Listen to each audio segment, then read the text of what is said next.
It was a Tuesday afternoon in October 2022, barely 3 weeks after the funeral, and Sophie, Duchess of Edinburgh, was sitting alone in a drawing room at Bagshot Park. The house was quiet. The television was off. Her phone sat face down on the table beside her, and she hadn't touched it in over an hour. She was thinking about a promise she made to a woman who was no longer alive, a promise to keep quiet, a promise to protect the crown. And for the first time in nearly 30 years, Sophie was wondering whether that promise still mattered, because the woman she made it to, Queen Elizabeth II, was gone, buried at Windsor, and the woman Elizabeth had warned her about, the woman Elizabeth never fully trusted, was now sitting on a throne beside King Charles, wearing the title of Queen. Camilla had won, or at least that's what Camilla believed.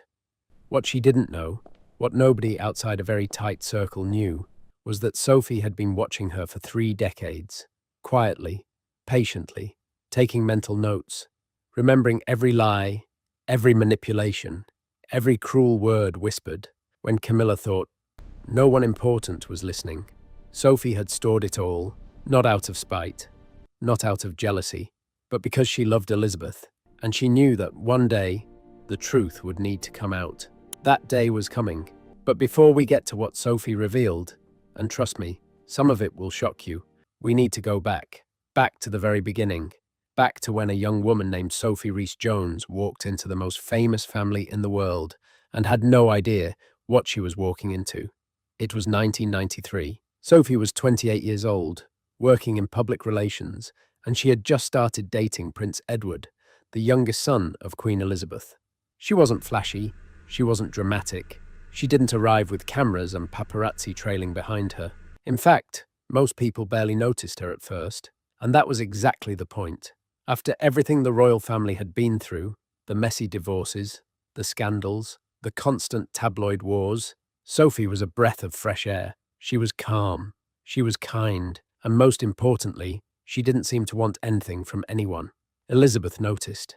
The Queen had a gift for reading people. She could sit across from someone at dinner and know within 10 minutes whether they were genuine or performing. She'd spent decades surrounded by people who wanted something: power, titles, access, money, and she could smell ambition the way a dog smells fear. And when she looked at Sophie, she saw something rare. She saw someone who actually loved her son. Not the crown, not the palace, not the lifestyle, just Edward. "You're good for him," Elizabeth reportedly told Sophie during one of their early meetings.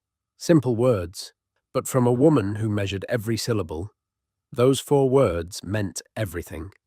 Sophie and Edward married in 1999 at St. George's Chapel, Windsor. It was a modest affair by royal standards. No glass carriages, no million-dollar gown, no global television audience of 700 million people glued to their screens.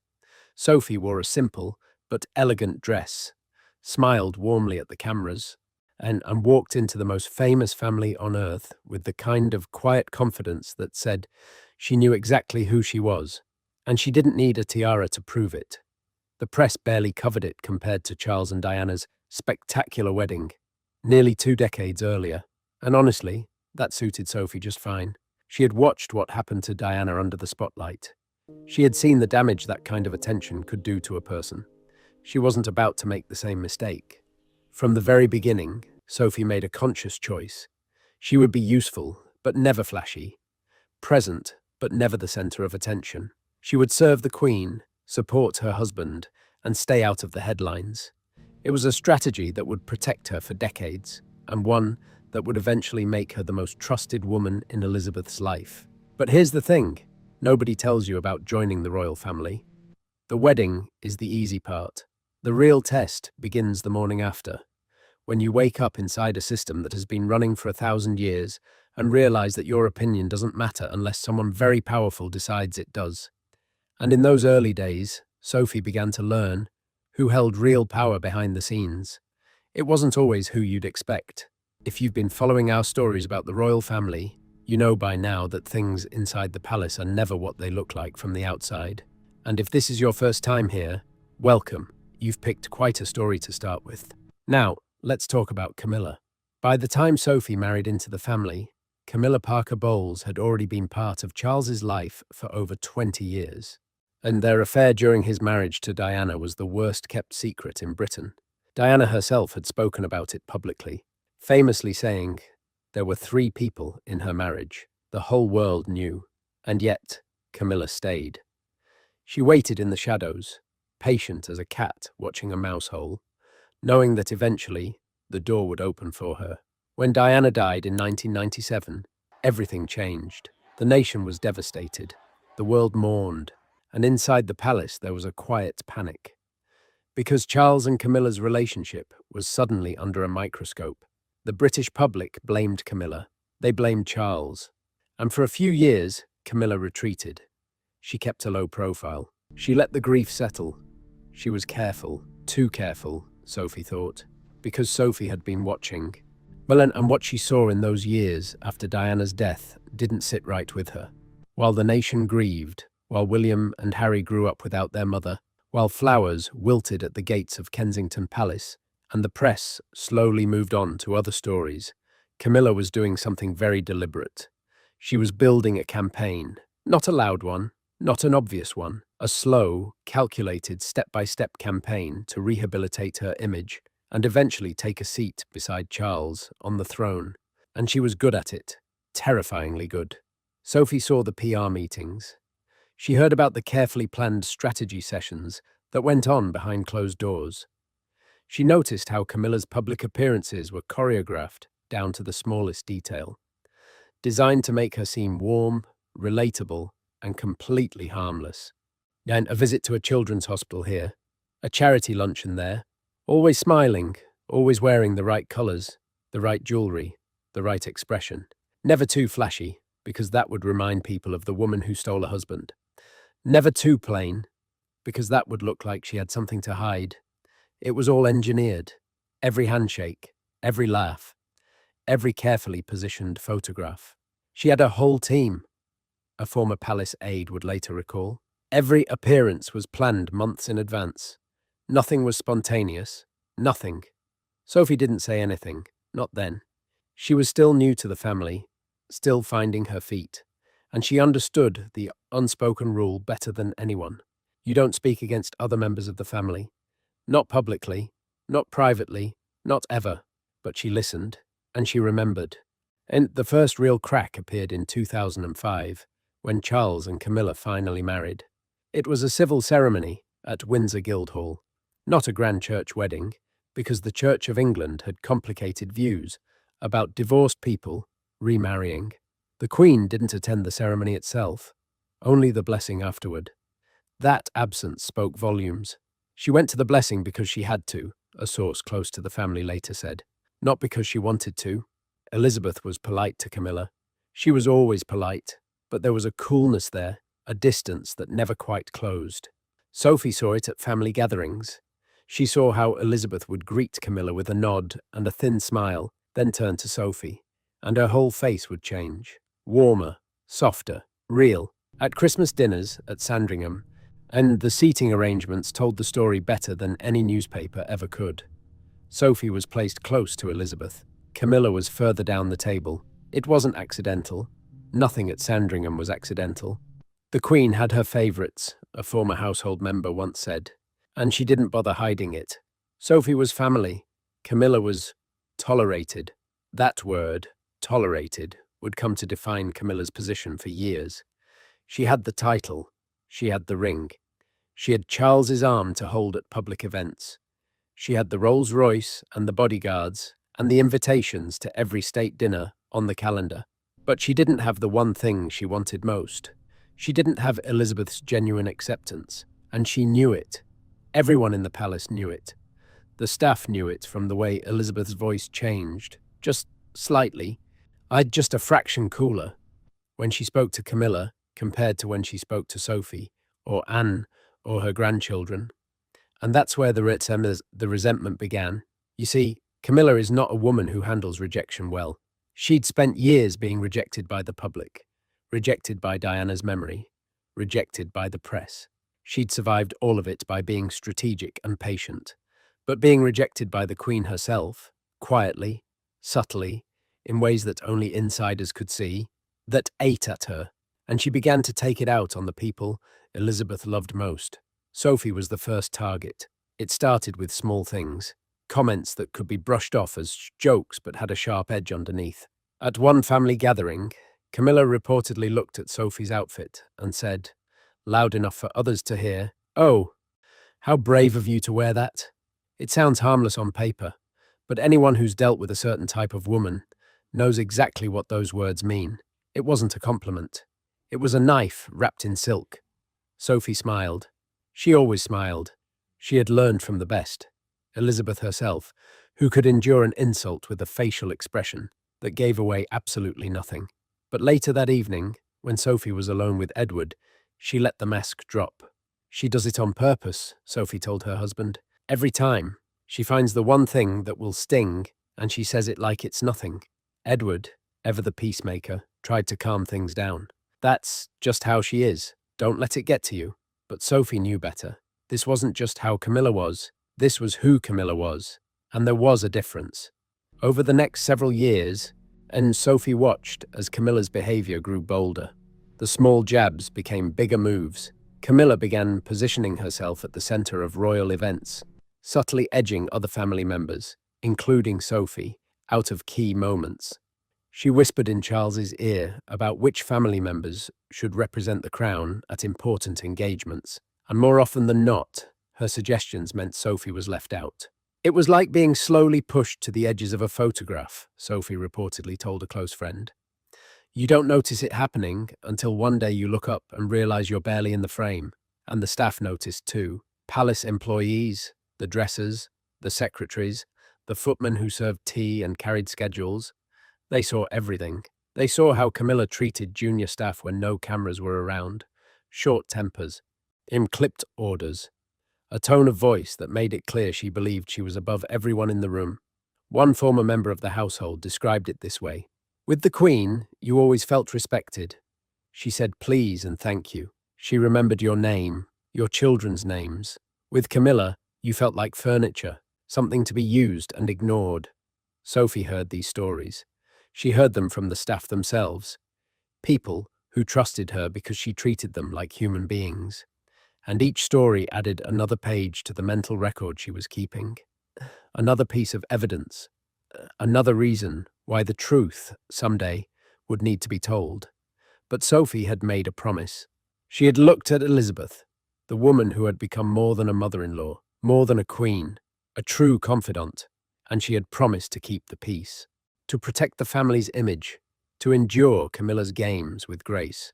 I know what she is, Elizabeth once told Sophie, during a private walk on the grounds of Balmoral. The Queen's corgis trotted ahead of them, and the Scottish air was cold and clean. Elizabeth didn't look at Sophie when she said it. She just kept walking, eyes forward, voice steady. I've always known, but the monarchy is bigger than any one person, even her.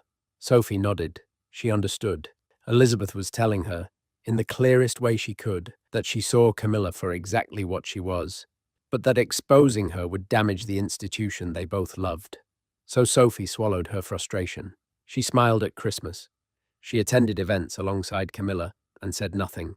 She played the game exactly the way Elizabeth needed her to play it. For years, for decades, until September 2022, when Elizabeth closed her eyes at Balmoral Castle and didn't open them again. The longest reigning monarch in British history was gone. The anchor that had held the entire family together, through wars, through scandals, through decades of change, had been pulled from the ground. And the one person Camilla had always feared, the one person whose silent disapproval kept her behavior in check, was suddenly, permanently gone. Sophie felt the shift almost immediately. Within days of the funeral, something changed in Camilla. The careful act dropped, the mask slipped, and what was underneath was something that shocked even Sophie, a woman who thought she'd already seen the worst.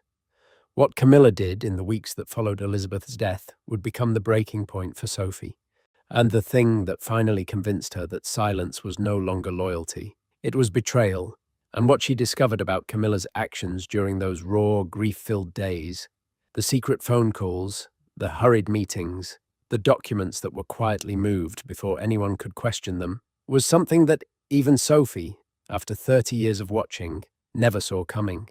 The Queen had been dead for less than 48 hours when Camilla made her first move. While the nation was still in shock, while flags hung at half-mast across the country and people queued for miles to lay flowers outside Buckingham Palace, Camilla was on the phone, not calling family, not comforting her grieving husband. She was calling her personal team, her advisors, her PR people, the small circle of loyalists she had built around herself over the years. The subject of those calls? Her title. For years the plan had been clear. When Charles became king, Camilla would be known as Queen Consort. That was the deal. That was the compromise Elizabeth had reluctantly agreed to in her Platinum Jubilee statement earlier that year. Queen Consort, not Queen. The word consort was supposed to be a permanent reminder that Camilla's position came with limits, that she was there because of Charles, not because of the people, not because she had earned it, but Camilla didn't want limits. According to sources close to the household, within those first 72 hours of mourning, Camilla's team was already working on a plan to drop the word consort. Quietly, gradually. The idea was simple. Start using Queen Camilla in internal documents, in briefing papers, in schedules, and let it slip into everyday language. And by the time anyone noticed, it would already be done. A senior aide who was present during those early days described it this way. The rest of us were crying. We'd just lost the Queen. And Camilla's people were already talking about letterheads and titles. It felt wrong. It felt like the body wasn't even cold. Sophie found out about it the way she found out about most things Camilla did. Through the staff. A trusted member of the household pulled her aside at Windsor and told her what was happening. Sophie listened without interrupting. Her face didn't change, but her hands, resting on the back of a chair, gripped the wood just a little tighter. She's really doing this, Sophie said quietly. Now. She's doing this now. It wasn't a question, and that was only the beginning. In the weeks following Elizabeth's death, as Charles was consumed by grief and the enormous task of transitioning into his role as king, Camilla moved fast, faster than anyone expected. She began making changes to the household, requesting new staff, reorganizing schedules, redecorating private rooms that had belonged to Elizabeth for over 70 years, rooms that still smelled like the Queen's perfume, rooms where her books still sat on bedside tables, her reading glasses still folded on top of them. One palace worker later told a journalist, off the record, that walking through those rooms after Camilla's changes felt like watching someone erase a person who had just died. It wasn't redecorating, they said. It was removal. Sophie saw it happening, and it made her sick to her stomach. This wasn't a new queen settling in. And this was a takeover. Camilla was staking her claim on every inch of the palace, making sure that Elizabeth's presence, her warmth, her history, her 70 years of service, was quietly swept away and replaced with something new, something that belonged to Camilla. But the title grab and the redecorating were just the surface. Underneath, something far more serious was happening. Remember those documents Sophie learned about? The ones that were quietly moved in the days after the funeral? Here's what she discovered. Camilla had allegedly influenced changes to the Duchy of Cornwall finances, the massive estate that funds the Prince of Wales, and by extension, significant portions of royal life. When Charles became king, the duchy passed to Prince William. But before that transfer was finalized, certain financial arrangements had reportedly been adjusted. Spending accounts, discretionary funds, allowances that would continue to benefit Camilla personally, even though the duchy was no longer connected to her husband's former title. The details were buried in paperwork that most people would never see. But Sophie's position in the family, and more importantly, her relationships with people who handled these matters, gave her access to information that Camilla never expected anyone to check. She assumed no one was paying attention, a source familiar with the situation said. She assumed everyone was too grief-stricken to notice the fine print. And for most people, she was right. But she forgot about Sophie. Sophie didn't forget anything. She never had. while others were lost in grief, and Sophie was doing what she'd always done, watching, listening, paying attention to the things that didn't add up. And these financial adjustments didn't add up at all. They were rushed, they were quiet, and they benefited exactly one person. When Sophie raised the matter privately, not publicly, not to the press, just within the family, she was met with silence. Charles changed the subject. Camilla pretended she had no idea what Sophie was talking about. And the palace machine did what it always does when something uncomfortable surfaces. It closed ranks and hoped the whole thing would disappear. It didn't disappear. Sophie made sure of that. Now, let's pause here for a moment, because what I'm about to tell you next is something that goes beyond money and titles. It goes to the heart of who Camilla really is when she thinks the world isn't looking. Throughout her years in the royal family, Camilla had a pattern of pushing people out.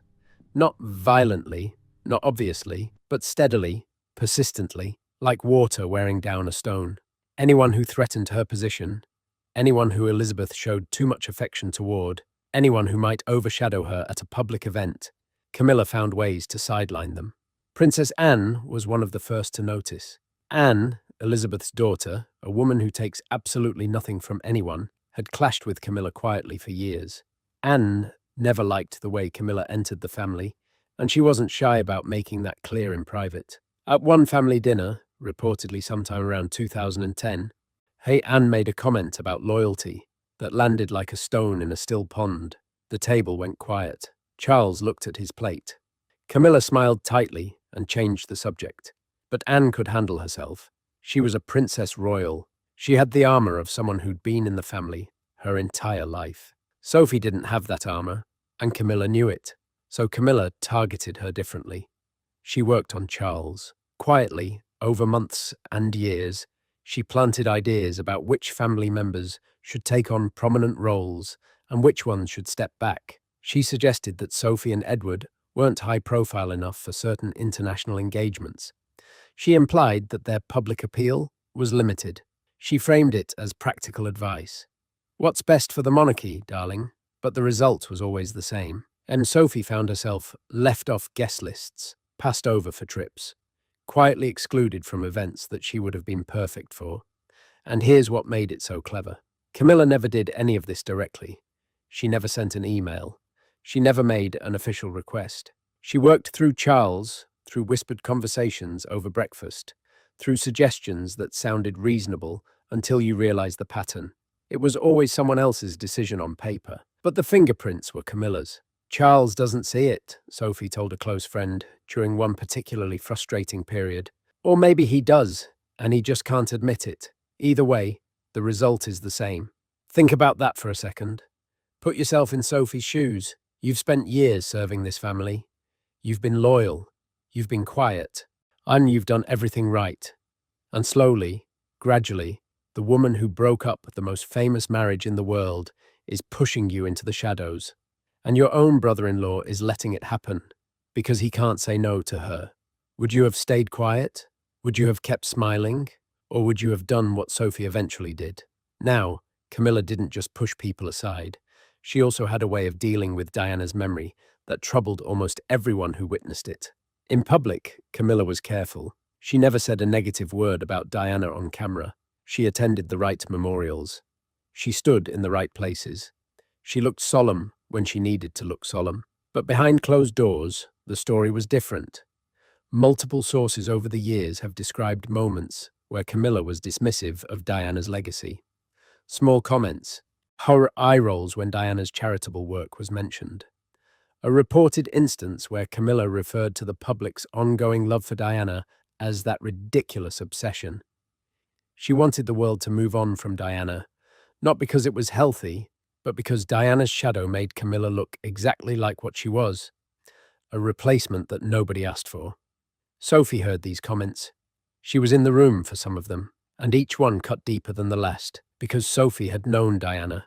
Not well, not as a close friend, but she had seen Diana's kindness up close, the way Diana could light up a room full of sick children, the way she touched people, literally reached out and held their hands, in a way that no one in the royal family had done before, or has done since.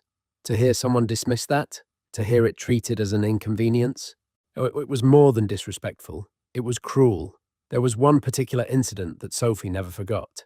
It was at a private family gathering, sometime around 2015, and someone, one of the younger family members, mentioned Diana's work with landmine victims.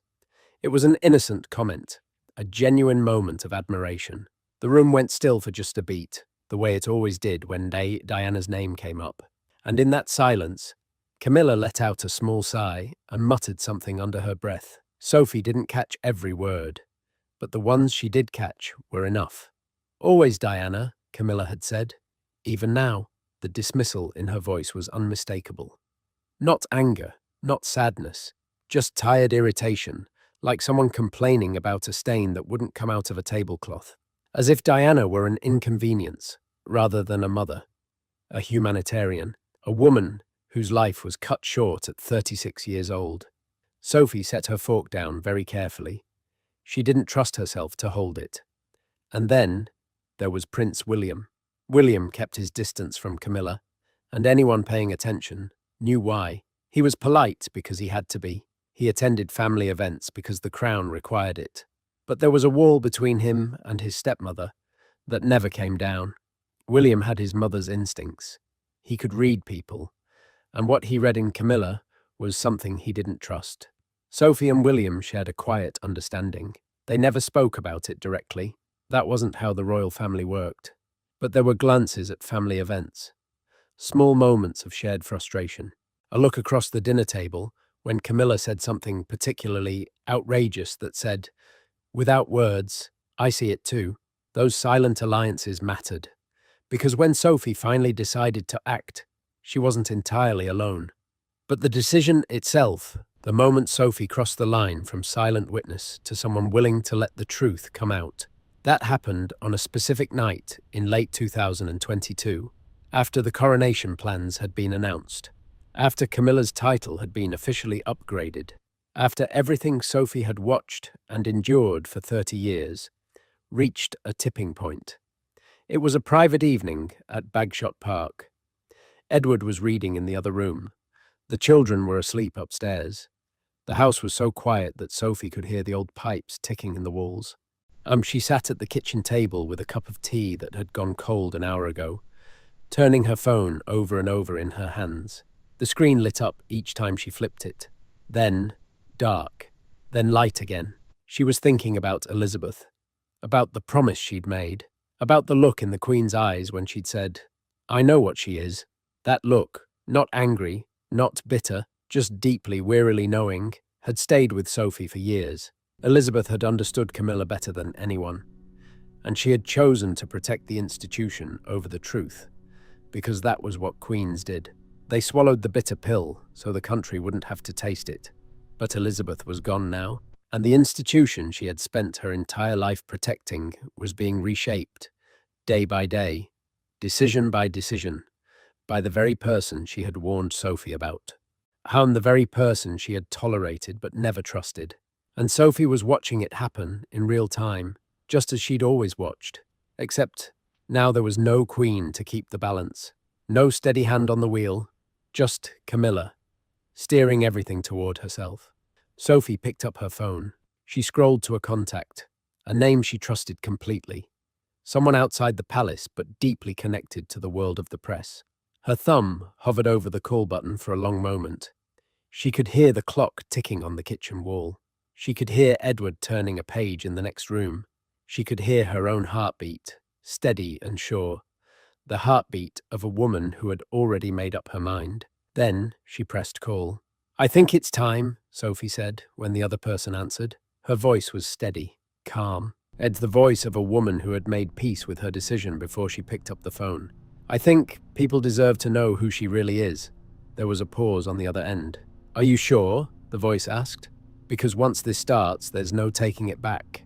Sophie looked across the kitchen toward the hallway, where a framed photograph of Elizabeth sat on a small table.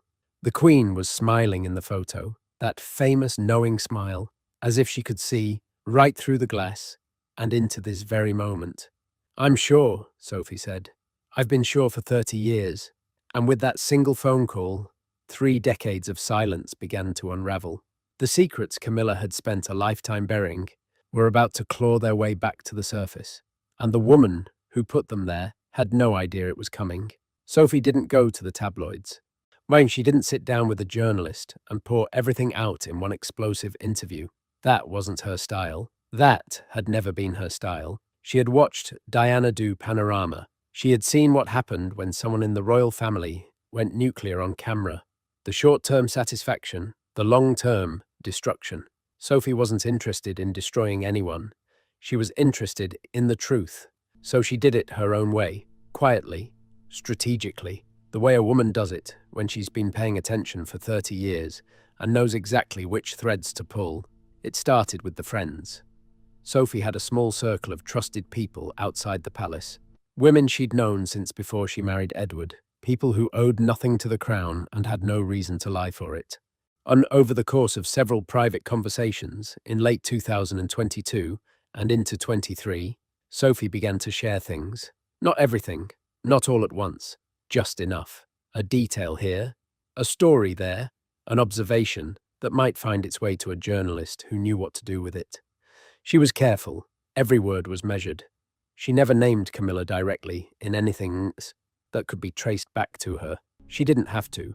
The details spoke for themselves. When a well-connected source tells a royal correspondent that certain financial arrangements were made within 72 hours of the Queen's death, nobody needs to ask who made them. When someone describes a senior royal demanding new furniture for rooms that still held the late Queen's belongings, the name fills itself in, and slowly, piece by piece, the stories began to appear. First, in the smaller outlets, royal blogs, social media accounts run by insiders, the kind of places where hardcore royal watchers spend their time. Then, the mid-level publications picked it up. Then, the broadsheets. Then, the Mail. Then, the Telegraph. Each story was a pebble dropped into a pond, and each one sent ripples a little further than the last. The first wave of stories focused on the title change, how Camilla's team had maneuvered to drop consort and push Queen Camilla into official use before any public consultation. Royal commentators who had been cautious about criticizing the new queen suddenly found their voices. One wrote that it was a masterclass in quiet ambition carried out while a nation was still drying its tears. Another called it the fastest coronation rebrand in modern history. Camilla's team tried to get ahead of it. They issued carefully worded statements about the title being a natural progression and pointed to Elizabeth's Platinum Jubilee message as proof that the change had always been planned. But the public wasn't buying it. Not this time, because the details were too specific.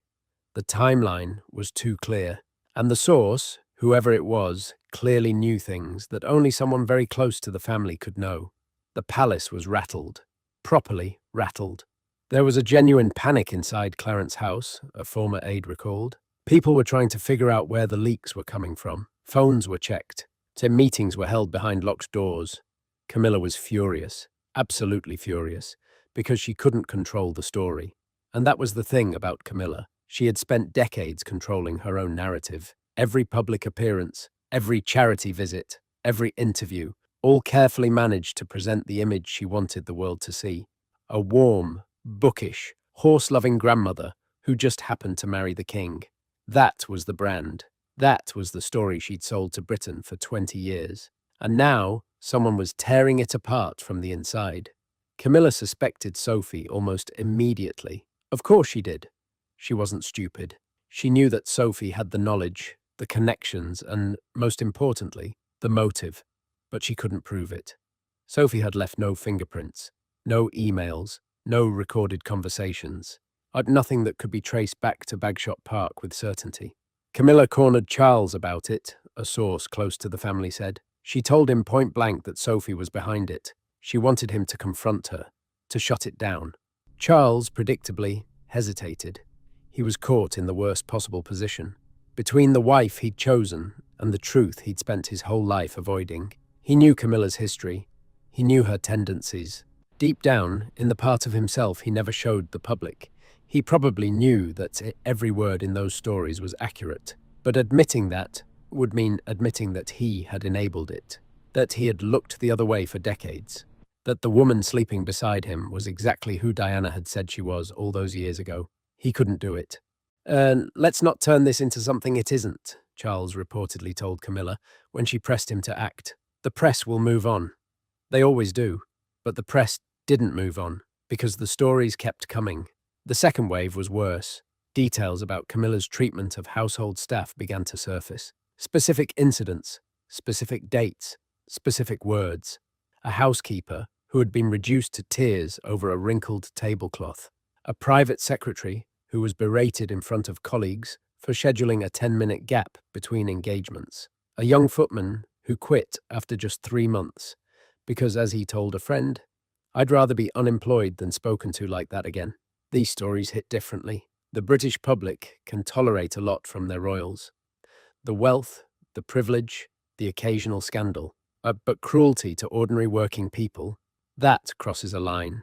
That reminds them of everything they've always suspected about the kind of person Camilla really is, beneath the pearl necklaces and the carefully practiced smile.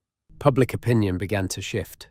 Polling numbers for Camilla, which had been slowly climbing for years thanks to that relentless PR campaign, started to drop. Not dramatically at first, a point here, 2 points there, but the direction was clear, and inside the palace, the direction was all that mattered. Comments sections under royal news stories filled with people saying what they'd been thinking for decades, but hadn't felt permission to say out loud. The word trust kept coming up, or rather, the lack of it. People didn't trust Camilla. They never really had. They'd just been told they should, over and over, and until some of them started to believe it. Now the spell was breaking. Social media was even more brutal. Clips of Camilla at public events were re-examined with new eyes. Moments that had once seemed charming now looked calculated. Smiles that had seemed warm now looked rehearsed. Old photographs of Camilla and Charles together were posted alongside Diana's most iconic images, and the comparison, fair or not, was devastating. Diana radiated warmth the way the sun radiates light. Camilla, by contrast, looked like someone performing warmth from a script she'd memorized. And through all of it, Sophie said nothing publicly. She attended her engagements. She smiled for the cameras. She carried out her duties with the same quiet dignity she had always shown. But people noticed something different about her. A confidence that hadn't been there before, a lightness, the look of a woman who had set down a burden she'd been carrying for 30 years and could finally stand up straight. She looked free, one royal correspondent observed. For the first time in all the years I've covered her, Sophie looked genuinely free. Camilla, meanwhile, was doing everything she could to contain the damage. She leaned harder into her public appearances. More charity visits, more smiling photographs, more carefully staged moments designed to remind people that she was warm, she was kind, she was worthy of the crown on her head. But the harder she tried, the more forced it looked. The mask was slipping, and everyone could see the cracks. There was one moment that captured it perfectly. It was at a public event in early 2023, and a reception at Buckingham Palace. Camilla was working the room, shaking hands, making small talk, doing what she'd been trained to do, and then she spotted Sophie across the room. Their eyes met, just for a second, maybe two. Camilla's smile didn't falter. She was too experienced for that, but something behind her eyes changed. A flicker, cold recognition, the look of someone who has just realized that the person she's underestimated for 30 years was the one who finally brought her down. Sophie held her gaze. She didn't smile, she didn't look away. She just stood there, calm and composed, with a teacup in her hand, and the quiet confidence of a woman who had absolutely nothing left to fear. It lasted maybe 3 seconds, but everyone in that room who was paying attention felt the temperature drop. Charles tried to broker peace, and he always tried to broker peace. It was the only response he knew. He reportedly arranged a private meeting between himself, Camilla, and Sophie at Windsor in early 23. The details of what was said in that room have never been made fully public, but those close to the situation described it as tense, painfully tense. Camilla reportedly demanded to know why Sophie was spreading lies. Sophie, calm as ever, is said to have replied with something devastating in its simplicity. "I haven't spread a single lie, Camilla. That's the problem, isn't it? Every word is true. Charles reportedly said nothing for a very long time after that. He just sat in his chair, staring at the floor, looking like a man who had run out of places to hide. The room was silent except for the ticking of a clock that had been keeping time in that room since before any of them were born. 3 people, 3 decades of unspoken tension, and finally, nowhere left to run. Camilla reportedly stood up first. She smoothed her skirt, picked up her handbag, and walked out without another word. She didn't slam the door, she didn't raise her voice, but her silence, in that moment, said more than any argument could have. It was the silence of someone who knew she had lost, but would never, ever admit it. The meeting ended without resolution. It was never going to end with one, because there was no compromise available. The truth was out. It couldn't be taken back. And Camilla, for the first time in her carefully managed life, was facing a reality she couldn't charm her way out of, and couldn't strategize around, couldn't whisper away over breakfast. The public knew, and they believed it, not because they wanted drama, although, let's be honest, there's always that, but because it confirmed what millions of people had felt in their gut for decades. That something about Camilla's public image didn't match what was happening behind closed doors, that the smiling queen on the balcony was not the same woman who walked the private corridors of the palace. Sophie had given voice to what Diana couldn't finish saying, what Elizabeth chose not to say, what Anne had hinted at, but never fully revealed, what William suspected, but wasn't in a position to confirm. And she did it without a single explosive interview, without a single tear on camera, without a ghost-written book deal or a Netflix special.